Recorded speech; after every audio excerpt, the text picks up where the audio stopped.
Hello everyone, welcome to career information. तो hope so आप सभी अच्छे होंगे। तो हमेशा की तरह जो ये चैनल पे आपके लिए मैं लेके आया हूँ नया जॉब वैकेंसी, वो है नवोदया विद्यालय समिति यानी कि एनवीएस के अंडर बहुत सारी वैकेंसीज निकली है टीचिंग पोस्ट के लिए, बहुत सारे सब्जेक्ट्स वाइज। और सारी इन्फॉर्मेशन आपसे मैं इस वीडियो में शेयर करूंगा। लगभग 1600 से ज़्यादा वैकेंसीज टोटल यहाँ पे निकली है। और कौन सी पोस्ट के लिए कितनी वैकेंसी है, क्या एलिजिबिलिटी क्राइटेरिया है, उसके बाद में selection process one by one her vacancy के लिए कैसा होगा, वो सारी इन्फॉर्मेशन। और लास्ट में आपसे मैं नोटिफिकेशन का लिंक और अप्लाई कैसे करना है ये सारी इन्फॉर्मेशन भी शेयर कर दूंगा डिस्क्रिप्शन बॉक्स में। तो वीडियो अच्छे से देखिए ताकि जो जो इंपॉर्टेंट चीज़ है वो आपको इस वीडियो में मैं बता दूंगा। सबसे पहले चलते हैं इसके नोटिफिकेशन की तरफ। तो ये है इसका मेन नोटिफिकेशन जिसमें वैकेंसीज जो है वो प्रिंसिपल, उसके बाद में post graduate teachers, trainee graduate teachers, बाद में miscellaneous category of the teachers in Navodaya Vidyalaya Samiti. तो ऐसे बहुत सारी वैकेंसीज यहाँ पे, लगभग 1600 से ज्यादा वैकेंसीज यहाँ पे अभी तक निकली है। तो चलते पोस्ट बाय पोस्ट। तो जो पहला प्रिंसिपल ग्रुप ए का पोजीशन है वहां पे 12 वैकेंसी है। उसका क्वालिफिकेशन क्राइटेरिया भी मैं आपको आगे बताऊंगा। उसके बाद में पोस्ट ग्रेजुएट टीचर्स जो है, जो ग्रुप बी में आते हैं पीजीटीज, वहां पे जो है आपकी लगभग 11 सब्जेक्ट्स के लिए वैकेंसी है। बायोलॉजी के लिए लगभग यहाँ पे 42 वैकेंसी है, केमिस्ट्री के लिए 55, कॉमर्स के लिए 29, इकोनॉमिक्स 83, इंग्लिश के लिए 37, जियोग्राफी के लिए 41, हिंदी के लिए 20। उसके बाद में हिस्ट्री के लिए 23 वैकेंसीज है, मैथ्स के लिए 26 वैकेंसी, फिजिक्स के लिए 19 और कंप्यूटर साइंस जो है वो यहाँ पे 22 वैकेंसी है। बाकी आपकी कैटेगरी के हिसाब से आप यहाँ पे अप्लाई कर सकते हो। उसके बाद में नेक्स्ट जो है वो है आपका टीजीटीज यानी कि ट्रेनी ग्रेजुएट टीचर्स, वो भी ग्रुप बी में आता है। इसमें भी लगभग 683 वैकेंसी है, 5 सब्जेक्ट मिला के। इंग्लिश के लिए 144, हिंदी के लिए 147, मैथ्स के लिए 167, साइंस के लिए 101। उसके बाद में सोशल स्टडीज के लिए यहाँ पे 124 वैकेंसी है। और लास्ट जो है आपका, उससे पहले यहाँ पे थर्ड लैंग्वेज के लिए भी जो वैकेंसी है वो भी बता दूं। वो है आपका 343, यानी कि यहाँ पे आपके जो रीजनल लैंग्वेज है उसके लिए ये वैकेंसीज है। तो इसके लिए आसामी के लिए 66 है, बोडो के लिए 9 वैकेंसी है, गारो के लिए 8, उस गुजराती के लिए 40, कन्नड़ा के लिए 8, खासी के लिए 9 वैकेंसीज है। उसके बाद में मलयालम के लिए यहाँ पे 11, मराठी के लिए 26, मिजो के लिए 9 वैकेंसी, नेपाली के लिए 6, ओडिया के लिए 42, पंजाबी के लिए 32, तमिल के लिए 2 वैकेंसी, तेलुगु के लिए 31 और उर्दू के लिए 44। तो ये भी आपके ट्रेनी जो है ग्रेजुएट टीचर्स ही आएंगे ग्रुप बी में। बस इसका ऐसा है कि ये थर्ड लैंग्वेज के लिए वैकेंसीज निकली है। उसके बाद में लास्ट, जैसे मैंने आपको बताया, मिसकेलेनियस कैटेगरीज ऑफ टीचर, जिसमें आपका आता है music, art, PET male, then PET female, librarian, सारी इंफॉर्मेशन आपको बताऊंगा आगे। म्यूजिक के लिए यहाँ पे 33, आर्ट के लिए 43, पीईटी मेल के लिए जो है यहाँ पे वो 21, पीईटी फीमेल के लिए 31 और लाइब्रेरियन के लिए 53। तो ऐसे मिला के 181। तो लगभग 1616 वैकेंसी टोटल यहाँ पे है, सारी कैटेगरीज मिला के। सारी कैटेगरीज के लिए भी अच्छी खासी वैकेंसीज यहाँ पे है। उसके बाद चलते हैं अभी जो एजुकेशन बैकग्राउंड है वो क्या होना चाहिए। प्रिंसिपल की जो पोस्ट है उसके लिए बता दूं, सबसे पहले ये बता दूं, ये परमानेंट पोजीशन है, 50 ईयर्स यहाँ पे आपका एज लिमिट है।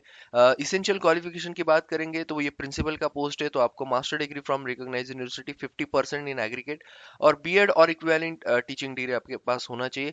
एक्सपीरियंस जरूरी है, जैसे कि ये टीचिंग का पोस्ट है तो वो आपका क्या क्या होना चाहिए। लेवल 12 का आपका जो है पर्सन होल्डिंग एनालॉगस पोस्ट और post of principal central state या फिर ऑटोनॉमस या फिर सेंट्रल या स्टेट गवर्नमेंट में लेवल 12 के पोस्ट में आपका पे मैट्रिक्स के हिसाब से है तो भी आप अप्लाई कर सकते हो।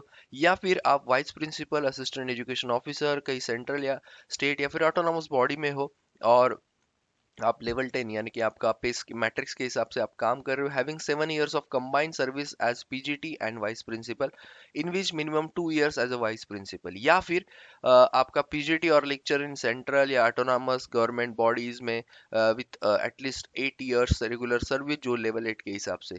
या फिर person having 15 years combined regular service जो है आपका level 8 in pay matrix and TGT in level 7 in pay matrix but together out of which 3 years as PGT. तो ये सारी यहाँ पे टर्म्स एंड कंडीशन है फॉर एक्सपीरियंस।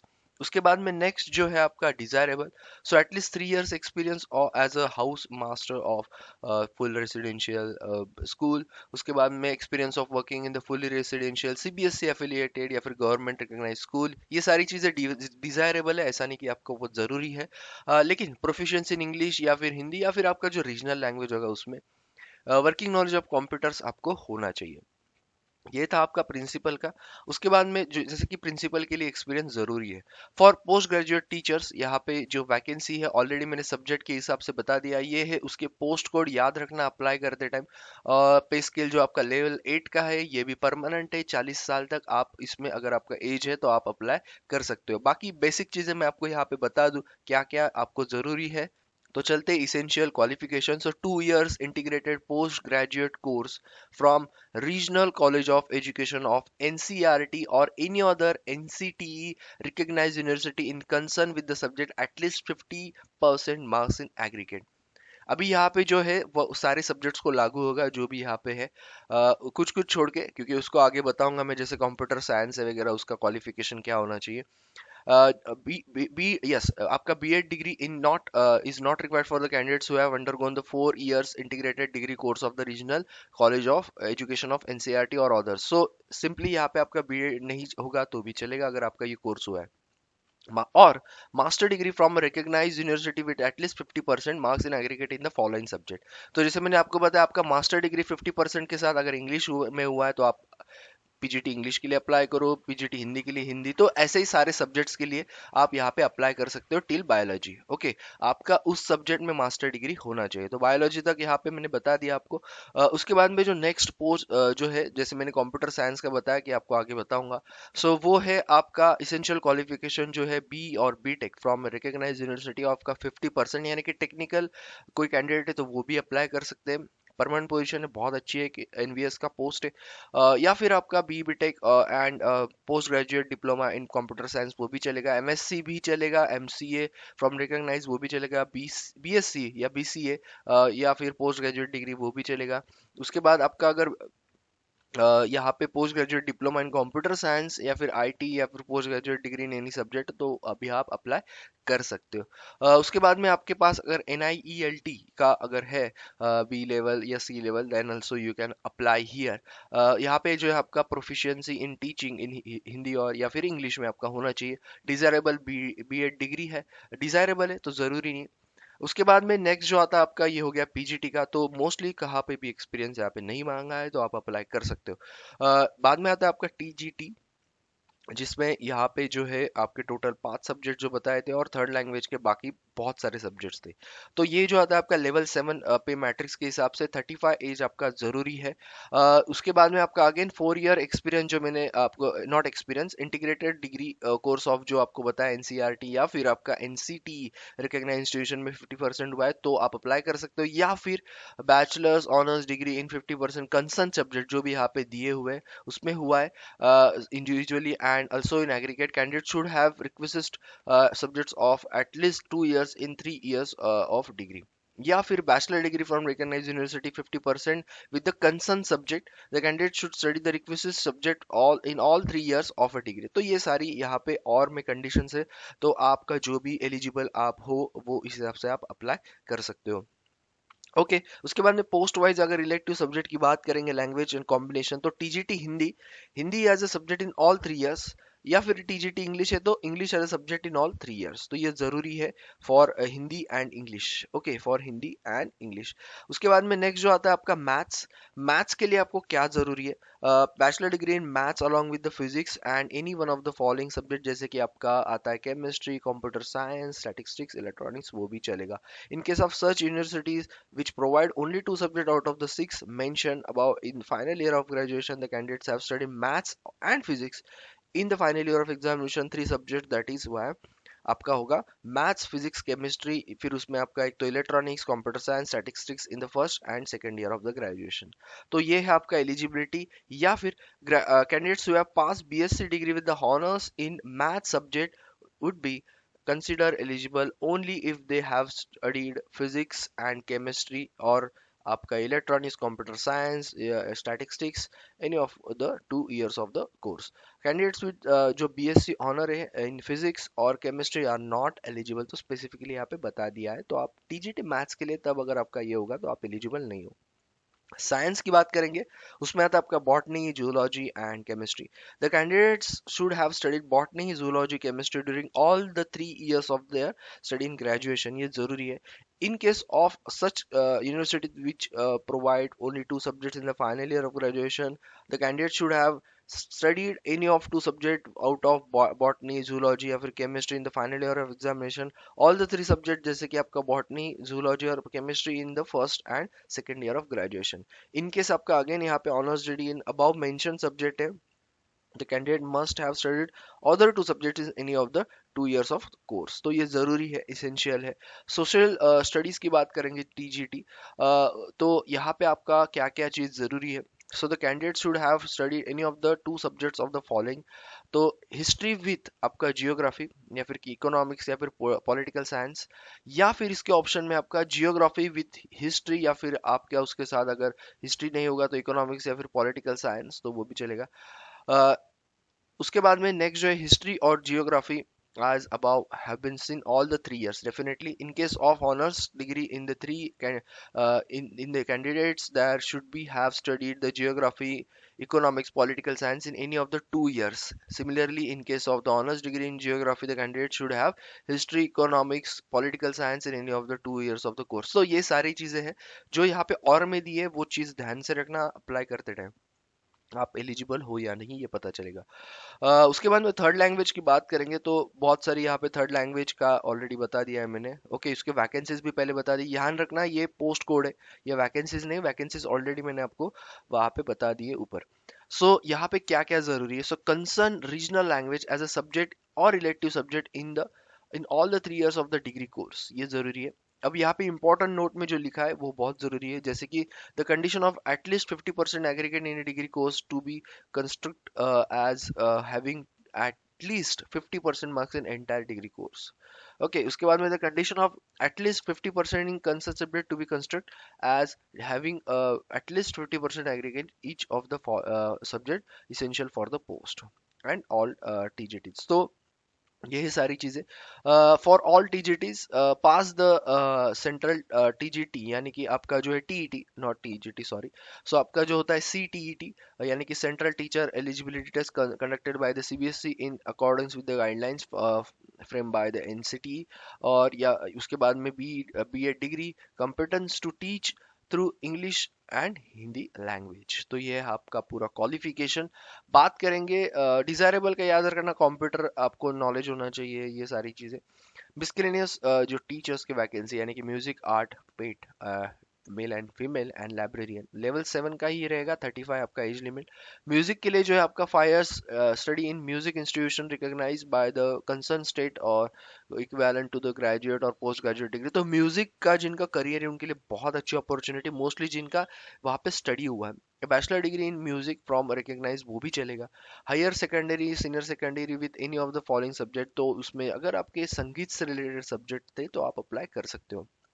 ओके, डिजायरेबल वही है, कंप्यूटर का नॉलेज, हिंदी रीजनल लैंग्वेज का नॉलेज, ये सारी चीजें जरूरी है। ओके, उसके बाद में आर्ट के बारे में बात करेंगे, 4 years recognised diploma in discipline of fine arts as a drawing, painting, graphic arts. Okay, उसके बाद में क्राफ्ट, सब बहुत सारी ऐसे, या फिर 5 years recognised diploma in in discipline, तो वही सारे डिसिप्लिन जो मैंने आपको बताए। और यहाँ पे डिग्री इन फाइन आर्ट्स या क्राफ्ट्स होगा तो भी आप अप्लाई करो, या फिर आपका बीएड है फाइन आर्ट्स में तो भी आप अप्लाई करो, from regional college of education आपको होना चाहिए। उसके बाद में बात करेंगे पीईटी मेल एंड फीमेल के लिए क्या जरूरी है, क्योंकि फिजिकल एजुकेशन का है। Bachelor degree in physical education from a recognise institution, या फिर आपका जो है DPEd from the recognise institution या फिर यूनिवर्सिटी से आपका होना चाहिए। मेल फीमेल के लिए दोनों के लिए यही क्राइटेरिया है। लाइब्रेरियन जो आखिरी पोस्ट है, यूनिवर्सिटी से आपका जो है लाइब्रेरी साइंस डिग्री या फिर 1 year diploma in library science, ये जरूरी है। और आपको हिंदी या फिर हिंदी इंग्लिश या और आपके रीजनल लैंग्वेज का नॉलेज होना चाहिए। तो ये था पूरा क्वालिफिकेशन अब तक। उसके बाद में एज रिलैक्सेशन जो रहता है आपका एससी एसटी के लिए 5 साल, ओबीसी के लिए 3 साल। उसके बाद में women only if applying PGTs TGTs miscellaneous category teacher post, तो यहाँ पे 10 साल दिया है। उसके बाद में आपका पीडब्ल्यूडीज का 10 साल, तो वही आपको यहाँ पे मिलेगा जो नॉर्मली गवर्नमेंट का होता है। Cut off date of determining various eligibility criteria will be the closing date of the submission of the online application. तो ये इसके ऑनलाइन एप्लीकेशन ऑलरेडी शुरू हो चुके हैं, कहाँ से अप्लाई करना है वो भी मैं आपको आगे बताऊंगा, और क्या आखिरी डेट है वो भी आपको बताऊंगा। उसके बाद में आपका मोड ऑफ सिलेक्शन क्या होगा। आपका यहाँ पे होगा सीबीटी, यानी जिसको हम बोलते हैं कंप्यूटर बेस्ड टेस्ट। उसके बाद में एंड इंटरव्यू और पर्सनल इंटरेक्शन, यानी कि सेम ही है put together. However for the post of the librarian the selection will be done on the basis of the performance of candidates in the CBT only. तो यहाँ पे बता दिया librarian का जो पोस्ट है वहां पे आपका सिर्फ सीबीटी होगा, कोई इंटरव्यू वगैरह नहीं होगा। बाकियों के लिए आपको दोनों देना है, दोनों देना है। The decision of NVS about the mode of selection और एनी चेंज, तो वो तो उनके ऑथोराइज उन पे ही डिपेंड करता है, लेकिन ऑफिशियली अभी यहाँ पे उन्होंने बता दिया है। उसके बाद में अगर हम एग्जामिनेशन सिटीज की बात करेंगे, सबसे बड़ा क्वेश्चन यहाँ पे जो बता दिया है कि प्रिंसिपल का जो है, the centre of the CBT for the post of principal will be Delhi NCR only. लेकिन उसको छोड़ के आपको जो है फर्स्ट चॉइस में भी अलॉटेड, सेकंड थर्ड चॉइस आपको देना है। तो इतने सारे सेंटर्स आपके स्टेट में है, मतलब सारी लगभग मेन मेन सिटीज आपके स्टेट के यहाँ पे कवर हो चुके हैं, तो आप कहीं पे भी डाल सकते हो। बहुत अच्छी अपॉर्चुनिटी है, बहुत सारे सेंटर्स यहाँ पे दिए हुए हैं। आपके नज़दीक के कोई भी 3 सेंटर आप यहाँ पे डाल सकते हो। अभी बात करेंगे स्कीम ऑफ एग्जामिनेशन। प्रिंसिपल का बता दूं, प्रिंसिपल का आपका जो 5 पार्ट में एग्जाम होगा, पहले 3 पार्ट आपके होंगे रीजनिंग एंड न्यूमेरिक एबिलिटी, जिसमें आपको 10 क्वेश्चन 10 मार्क्स के लिए। जनरल अवेयरनेस जीए दो 20 क्वेश्चन 20 मार्क्स। उसके बाद में आपका होता है लैंग्वेज कॉम्पिटेंसी टेस्ट, उसमें आपका होगा 20 क्वेश्चन 20 मार्क्स। याद रखना यहाँ पे general English and general Hindi 10 marks आपको एक मतलब ईच सब्जेक्ट को मिलेंगे। एकेडमिक्स एंड रेसिडेंशियल एस्पेक्ट्स इसमें आपको पूछा जाएगा। ओके, आपको detail syllabus as on the NVS website under recruitment is heading, तो आपको वो मिल जाएगा वहां से, मैं भी दे दूंगा। 50 question 50 marks. Administration and finance का जो है ये भी आपको मिल जाएगा, 50 क्वेश्चन 50 मार्क्स, तो 150 क्वेश्चन 150 मार्क्स। 3 घंटे का आपका कंपोजिट टाइम रहेगा, यानी कि सभी मिला के 3 घंटे आपको मिलेंगे। ओके, उसके बाद में जो पीजीटीज का जो है वो बता दूं, तो यहाँ पे 6 आपको पार्ट है। पहला जो है जी ए, यानी कि 10 क्वेश्चन 10 मार्क्स। आर ए यानी कि reasoning ability 20 question 20 marks. Computer of yes, आपको जो नॉलेज ऑफ आईसीटी का होना चाहिए 10 क्वेश्चन 10 मार्क्स। टीचिंग एप्टीट्यूड आपको आएगा 10 क्वेश्चन 10 मार्क्स, बेसिक क्वेश्चन आएंगे। डोमेन नॉलेज, अभी जो भी आपका सब्जेक्ट है उसके हिसाब से आपको 80 क्वेश्चन पूछे जाएंगे और 80 मार्क्स के लिए आपका टोटल होता है 130 क्वेश्चन 130 मार्क्स। लेकिन पार्ट 6 जो है आपका लैंग्वेज कॉम्पिटेंसी टेस्ट, जिसमें आपका 40% will be in qualifying nature. Part 1 to part 5 will not be evaluated if you not qualify. और 40% मीन्स आपको 20 में से 40% नहीं मिलते, तो आप इसमें कितना भी स्कोर करो आपका पेपर चेक ही नहीं होगा। ओके, सो यहाँ पे है 6 आपके पार्ट, इसमें भी आपको पूरे 3 घंटे मिलेंगे। 6 को बहुत ज्यादा आपको महत्व देना है। ओके, बाकी सिलेबस तो अगेन यहाँ पे आपको एनवीएस के वेबसाइट में मिल जाएगा। ओके, मैं भी डाल डाल दूंगा आपको डिस्क्रिप्शन में। उसके बाद में टीजीटीज और मिसकेलेनियस की बात करेंगे, तो इसमें भी आपको लगभग 6 पार्ट है। जनरल अवेयरनेस इसमें भी 10 क्वेश्चन 10 मार्क्स, रीजनिंग यहाँ पे भी 10 question 10 marks, teaching and ICT का knowledge 10 question 10 marks, domain knowledge 80 question 80 marks. 120 आपको पूछेंगे 120 मार्क्स के लिए। यहाँ पे भी आपको पूछेंगे 30 क्वेश्चन, ओके, यानी कि आपके जो है 30 क्वेश्चन और 30 मार्क्स के लिए, जिसमें आपको 40% लाना है, नहीं तो आपका वो चेक नहीं होगा। Again this one is containing 3 hours. Okay, composite time.